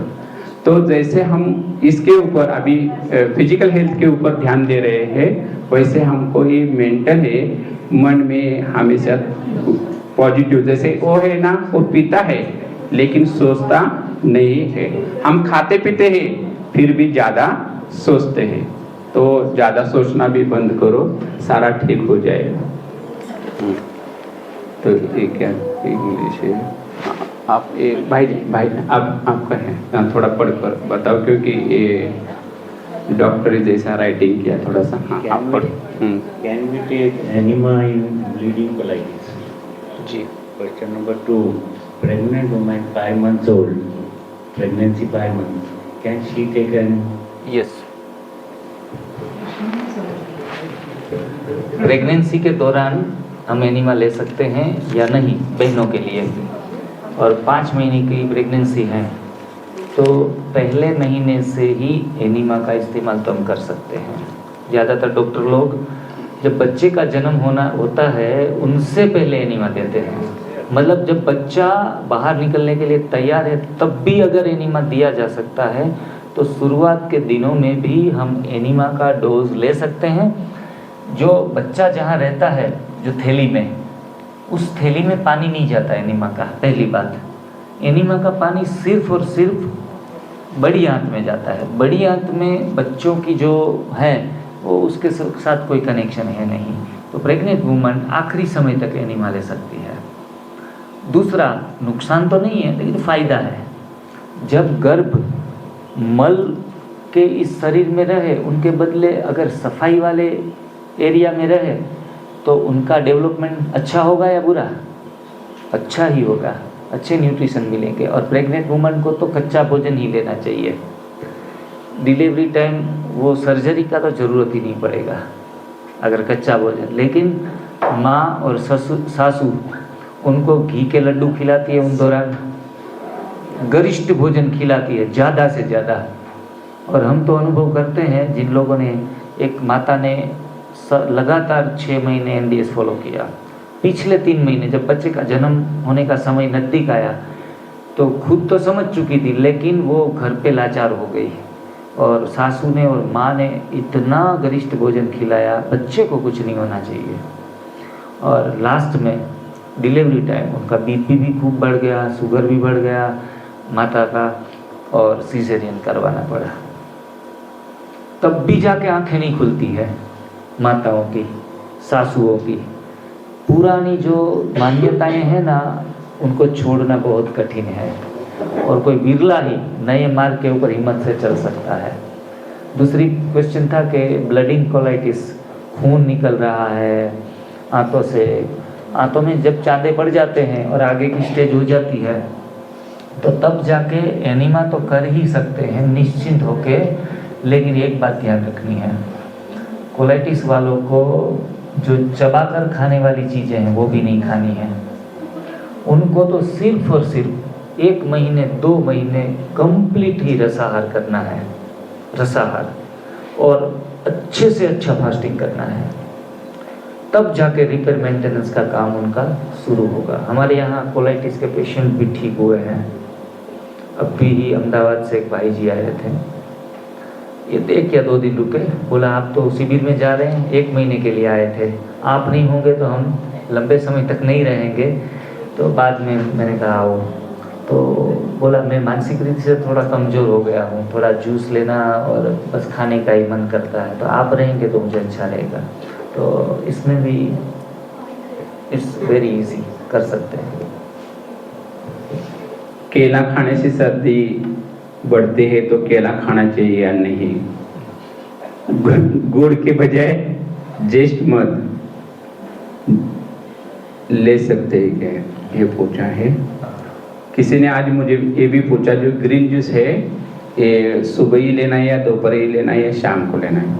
अगर दिन भर फास्टिंग करते हैं तो फास्टिंग छोड़ने के लिए कभी भी आप ग्रीन जूस ले सकते हैं, लेकिन ग्रीन जूस जो है उसका समय लेने का है, वो सुबह ही है। कोई भी खाना खाने के बाद बिल्कुल ही ग्रीन जूस नहीं लेना है।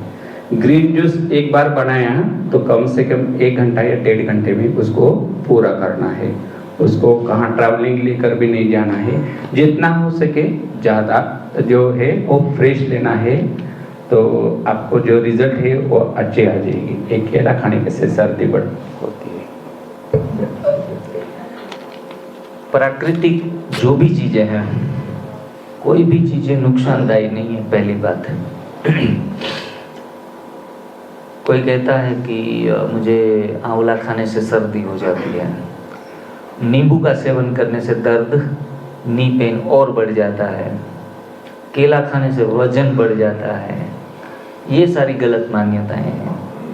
अस्थमा है तो मैं केला बिल्कुल नहीं खा सकती है। अस्थमा वाले भी अगर केला खा ले तो उनको थोड़ा तकलीफ बढ़ जाती है। देखो, हर चीज में जब एक तरफ पका हुआ भोजन भी खा रहे हैं, एक तरफ हमारी वाली सिस्टम कर रहे हैं, तो लेमन खाओ, केला खाओ, आंवला खाओ, तो इनसे वो चीज़ें ऐसी है जो शरीर में काम करना शुरू कर देती है ठीक होने के लिए। जब ठीक होने के लिए काम होता है, जब रास्ते का काम चालू होता है तो हमें गाड़ी चलाने देते हैं, रास्ते पर डाइवर्जन दे देते हैं, बरोबर है।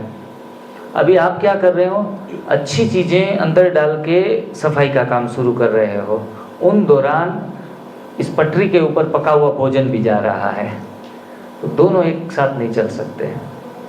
अगर 100% रो डाइट के ऊपर रहोगे तो केला खाने से ना वजन बढ़ेगा, ना अस्थमा में तकलीफ होगी, न लेमन पीने से घुटनों में दर्द की शिकायत होगी। अगर शिकायत भी होगी तो ये सफाई के लिए होगी, और ये अच्छे सिम्टम्स है, घबराने वाली बात नहीं है। तो केले से सर्दी नहीं होती। पिछला कोई कहते मैंगो खाने से वजन बढ़ता है, बहनें डरती है मैंगो की सीज़न में, मैंगो नहीं खाएंगे, लेकिन मैंगो जूस जो हम बनाते हैं घर में, वो आप सोचो उनके साथ पूड़ियाँ भी जा रही है, वो पूड़ियाँ से वजन बढ़ रहा है, नाम आ रहा है मैंगो का। हम खुद के ऊपर चेकिंग नहीं कर पाते हैं कि साथ में कौन सी गलती जोड़ के रखी है। मेरा वजन 98 था, तब युगल को पता नहीं था कैसे रेसिपी बनाना है, कैसे जूस बनाना है, कुछ नहीं जानते थे। तब मैं बाहर से, बाजार से सेल्फ, हमारे मोदी जी कहते हैं ना स्वनिर्भर बनो, तो मैं स्वनिर्भर हो गया, किसी का सहारा नहीं। और मैंने केले खाना शुरू किया कि केला पूरे दिन का दर्जन केला खा लेता था कई बार भूख होने से, और पहले महीने में 10 kg वजन गिरा था केले खाते खाते। तो मेरी मान्यता टूट गई कि चलो केला खाने से कुछ होता नहीं, उल्टा आंतों की सफाई जल्दी से हो गई केला खाने से। अल्सर कोलाइटिस वाले पेशेंट, केला उनके लिए रामबाण इलाज है। अमरूद सबसे अच्छा है, केला और अमरूद, वो तो कोलाइटिस वालों को खाना ही चाहिए, उनसे आंतों को बहुत आराम मिलता है। तो ये सारी मान्यताएं, अगर फिर भी कुछ हो रहा है, हम झेल नहीं पा रहे हैं, केले खाने से भी सर्दी आ रही है, वो तो सर्दी आना मतलब रोगों का उभाड़, कचरा बाहर निकल रहा है, वो भी नहीं झेल पा रहे हैं, तो थोड़े दिन के लिए केले बंद कर दें। मुझे यूरिन करते समय बहुत स्लो होता है और थोड़ा धीरे धीरे होता है। यूरिन करने से समय प्रेशर देना पड़ता है, स्नान के करते समय थोड़ा थोड़ा हो जाता है। तो इसमें एक सॉल्यूशन है कि रसा जो है वो थोड़ा बढ़ाए, और दोपहर में जो ककड़ी है और हमारा जो टमाटर है उसका जूस जो है दिन में कम से कम 2 बार तो ले लो, फिर ये धीरे धीरे जो आपकी यूरिन की जो समस्या है वो ठीक होती जाएगी। दूसरा एक ऐसा ही प्रश्न है, डस्ट एलर्जी का उपाय बताएं, और थोड़ा भी डस्ट या ठंडी चीज़ें, आगे का ये शब्द समझ में नहीं आता है, इसके लिए भी उपाय बताएं। डस्ट एलर्जी है उनको। डस्ट एलर्जी है, और उसमें भी इन लोगों को थोड़ा सा ठंडी का मौसम रहता है तो और भी डस्ट एलर्जी बढ़ जाती है, सांस लेने में और भी दिक्कत आती है। और ये जो अस्थमा वाले हैं उनको भी थोड़ा ठंडे माहौल में उनको थोड़ा प्रॉब्लम ज़्यादा होता है। तो रोग अनेक इलाज एक, शॉर्ट में मैं कहना चाहूँगा, रोग अनेक इलाज एक, समस्या अनेक, लेकिन काम एक ही करना पड़ेगा। सब प्रकार की allergy, dust allergy, not only dust allergy, किसी भी प्रकार की एलर्जियाँ हो, मैंने लोगों की 2-3 महीने में ठीक होते हुए देखा है। बस 100% समर्पित भाव से करना है, थोड़ा भी ऊपर नीचे नहीं करना है, और कम से कम खाना है। कम खाएंगे, ज़्यादा खाएंगे, ज़्यादा खाएंगे तो सब कुछ गवाएंगे। वाइट एक कोड होता है ना, कोड तो वाइट वो हो रहा है, एक बच्ची को प्रॉब्लम है। मेरी बेटी है 26 साल, उसको वाइट स्किन यहाँ थोड़ा प्रॉब्लम है, पैर के नीचे हिस्से और पीठ पर वाइट हो रहा है, उसका उपाय बताइए प्लीज। हाँ ल्यूकोडर्मा। अभी जिसने ये कैंप ऑर्गेनाइज किया है, हमारी एकता दीदी, उसको सफ़ेद ऐसे मेरे को बताया कि यहाँ एक स्पॉट है, यहाँ एक स्पॉट है। लगभग शरीर में ऐसे 6-7 स्पॉट आना शुरू हुए।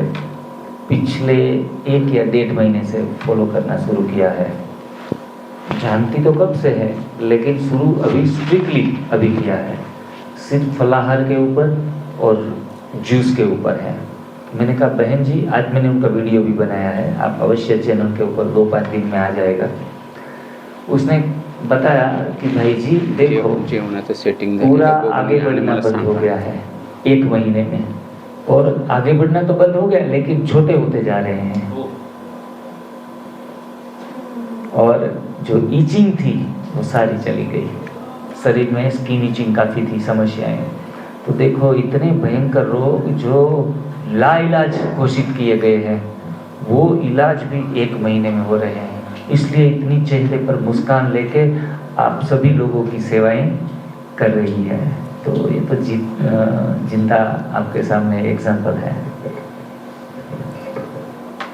पेट फुला फुला रहता है, गैस्ट्रिक का प्रॉब्लम रहता है, अम्ल पित्त का भी प्रॉब्लम है, हाई बीपी, शुगर, थायराइड भी है, प्लीज उपाय बताएं। तो हमको ये लगता है कि पाचन तंत्र एक तो इनका ठीक नहीं है, इसके कारण ये पेट फुला फुला रहता है, गैस्ट्रिक या अम्ल पित्त। और ये जो थायराइड का भी है, उसको हमको ये चेंज करना है, पहले जो नमक है वाइट ये चेंज करना है।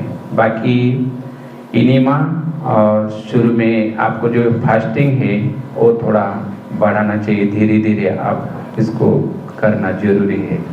बाकी हाई बीपी और शुगर का भी बताया है, फिर भी थोड़ा कुछ गाइड चाहिए तो भाई जी बताएं। बस एक पेट फूलता है तो ऐसे लोग भी अगर ज़्यादा जूस भी पी लेना तो भी उनको ब्लोटिंग बढ़ जाता है।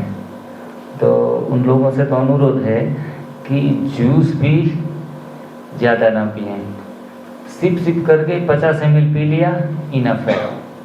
शरीर को मौका दो।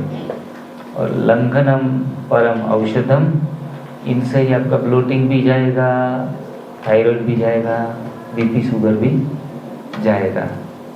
और चौहान सर क्वेश्चन आंसरिंग के जो सेशन रहते हैं ना, उसमें कोई प्रश्न ऐसे पूछते हैं ना तो गुस्सा हो जाते हैं कई बार, और कहते हैं कि कैसे ना समझ हो, कैसे समझाऊं आपको कि बीपी के लिए क्या करे, शुगर के लिए क्या करे, थायराइड के लिए क्या करे। आपने जो अभी कौन सा रोग बताया, जो स्पेचिस हो जाते हैं, ल्यूकोडर्मा, उनके लिए क्या करे।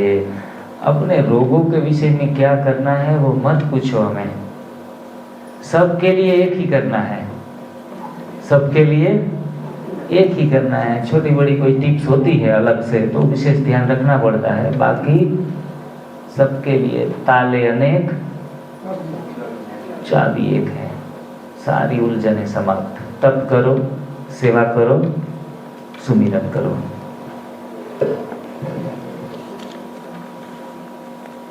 लास्ट का लग रहा है ये क्वेश्चन। अभी 20-25 दिन पहले ही हाँ कैंसर ऑपरेशन हुआ है, और वह कब से यह एंडेस पद्धति यूज कर सकते हैं? ऑपरेशन हुआ है अभी भी इनका कैंसर का। कितने दिन हुए हैं? 20-25 दिन। 20-25 दिन।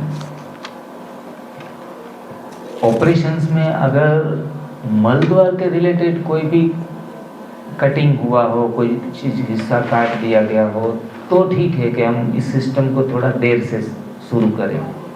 उस चीज़ को छुआ भी नहीं है, उसमें कोई ऑपरेशन नहीं हुआ है, तो मैं कहूँगा कल से नहीं, आज से शुरू करो, क्योंकि हमें जल्दी से जल्दी सेहतमंद होना है।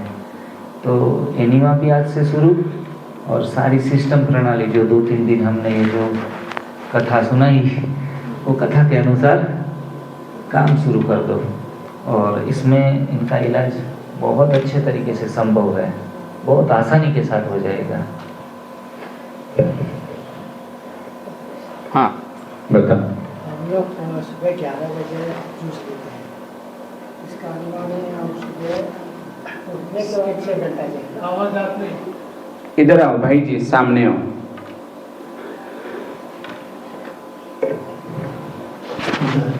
हम सुबह 11 बजे जो जूस लेते हैं, तो हमको उठने के बाद 6 घंटा उपवास करना है आपका हिसाब से। आप अनुमान लगाते हैं, हम लोग 5 बजे उठते हैं, 6 बजे 11 बजे सभी खड़े भी है क्या देने के लिए, बांटने के लिए?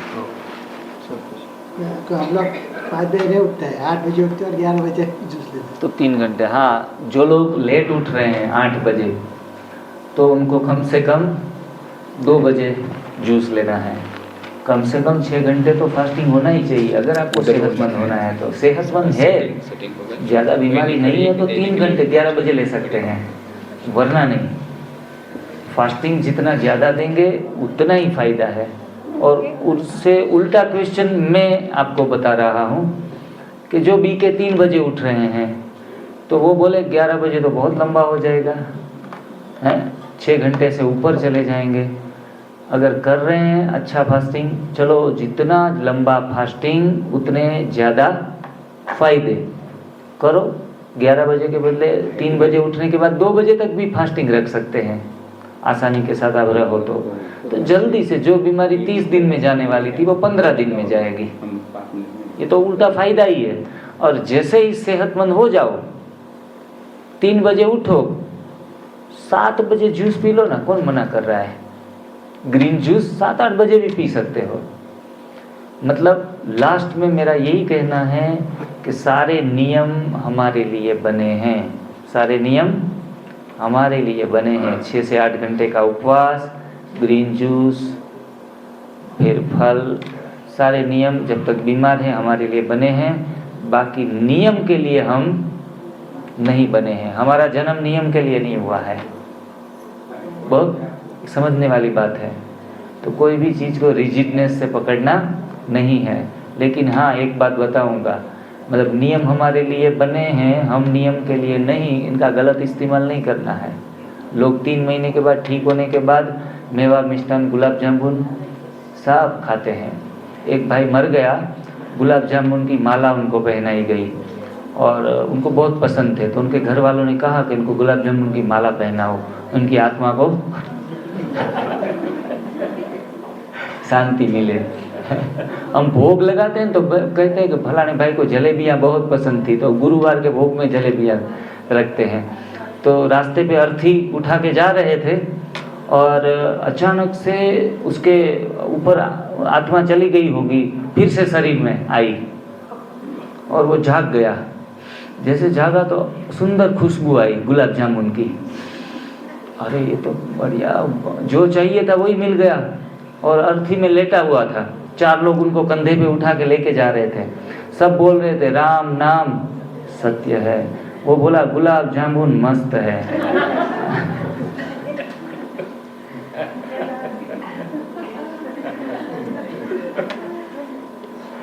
तो खाने के इतने शौकीन नहीं बनना है, हमारे लिए नियम नहीं है, हम नियम के लिए नहीं बने हैं। तो जी मर्जी में जो भी आए मत खा लो। लेकिन शुगर ठीक होने के बाद एक भाई 20 साल पुराना, वो चौहान सर का, जो चौहान सर ने ये मुहिम उठाई ना, तब वो दूसरा पेशेंट था ठीक होने वाला। मैं उनसे मिला, 70-80 साल के वो नौजवान। मैंने कहा भाई जी कैसे हो? अरे बढ़िया, ठीक ठाक। एनीमा कब से शुरू है? बोला 19 साल से लगातार एनीमा ले रहा हूँ। कुछ नुकसान नहीं हुआ आपको? कुछ भी नहीं, बड़े मज़े से एनीमा ले रहा हूँ। मैं थोड़ा डरता था कि भाई एनिमा का डोज बढ़ जाए और ज़्यादा हो जाए, कुछ हमें तकलीफ ना हो जाए। उस भाई ने मेरे को उनका रिव्यू दिया ना, मैंने कहा अरे चलो छोड़ो, कोई टेंशन वाली बात नहीं। जो लोग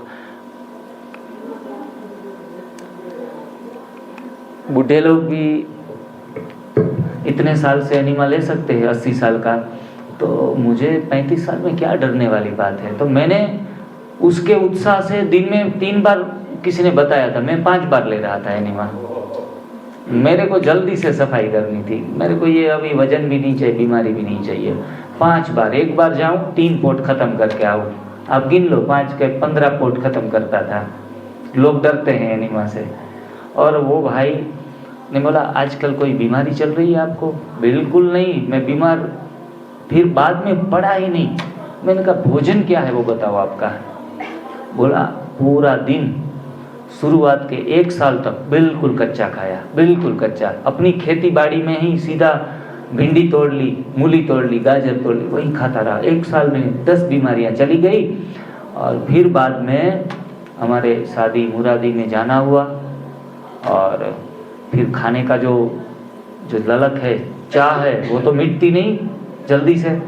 तो फिर मैं अच्छे तरीके से रात को 3-3, 4-4 लड्डू दबा के खा लेता। मिठाई, मेवा, मिष्ठान सब कुछ खाया मैंने 15 साल। फिर बीमार नहीं हुए। अरे मैं बीमार कैसे होता?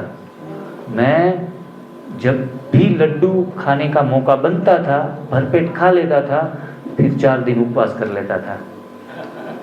बैलेंस। ठीक है। एनिमा लगा लेता था, हाँ जी हाँ। और सफाई पूरी तरीके से कर लेता था। मतलब पाप किया तो फिर गंगा में जाके स्नान कर लेता था। 19 साल से बीमार नहीं हुआ। अस्तु, आज का प्रोग्राम फिर आगे बढ़ाते हैं। जिग्नेश भाई जी, उनकी टीम और आपको सभी को भी बहुत बहुत दिल से धन्यवाद है। सभी ने एक क्वेश्चन आंसर जो भी है उनको समाधान हुआ होगा।